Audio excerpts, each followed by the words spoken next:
ఉచిత TV Telugu channel కి స్వాగతం. పోలింగ్ ముందు రోజు, పోలింగ్ రోజు పత్రికల్లో ఇచ్చే ప్రకటనలకు అనుమతులు తప్పనిసరి. ఎలక్ట్రానిక్ మీడియాలో ఎటువంటి ప్రకటనలు ప్రసారం చేయకూడదు. మీడియా కేంద్రాన్ని సందర్శించిన కలెక్టర్ హరినారాయణన్. వివరాల్లోకి వెళ్తే, సార్వత్రిక ఎన్నికల పోలింగ్ నేపథ్యంలో ఈ నెల 13న జరగనున్న నేపథ్యంలో పోలింగ్ కు ముందు రోజు, పోలింగ్ జరిగే రోజుల్లో అంటే ఈ నెల 12, 13 తేదీలు పత్రికల్లో ఇచ్చే రాజకీయ ప్రకటనలకు ఎంసీఎంసీ నుంచి అనుమతులు తప్పకుండా తీసుకోవాలని జిల్లా ఎన్నికల అధికారి కలెక్టర్ హరినారాయణన్ పేర్కొన్నారు. గురువారం ఉదయం కలెక్టరేట్లోని మీడియా సెంటర్ను కలెక్టర్ పరిశీలించారు. ఈ సందర్భంగా కలెక్టర్ మాట్లాడుతూ, మే 13న పోలింగ్ నేపథ్యంలో ఈ నెల 12, 13 తేదీల్లో ఎలక్ట్రానిక్ మీడియాలో ఎటువంటి ప్రకటనలు ప్రసారం చేయకూడదని, ప్రింట్ మీడియాలో మాత్రం ఎంసీఎంసీ నుంచి అనుమతి పొందిన తర్వాతనే ప్రకటనలు ప్రచురించాలని సూచించారు.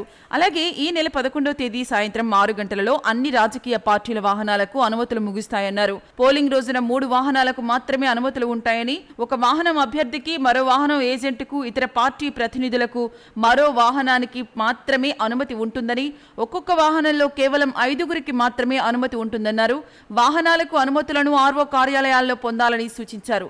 తొలుత ఇప్పటి వరకు ఎలక్ట్రానిక్, ప్రింట్ మీడియాలో రాజకీయ ప్రకటనలకు ఇచ్చిన అనుమతులను, పెయిడ్ న్యూస్ వివరాలను సమాచార శాఖ డిప్యూటీ డైరెక్టర్ సదారావు కలెక్టర్కు వివరించారు. కలెక్టర్ వెంట డిపిఆర్ఓ టి మోహన్ రాజు, సమాచార శాఖ ఇంజనీరింగ్ అధికారి కిషోర్ తదితర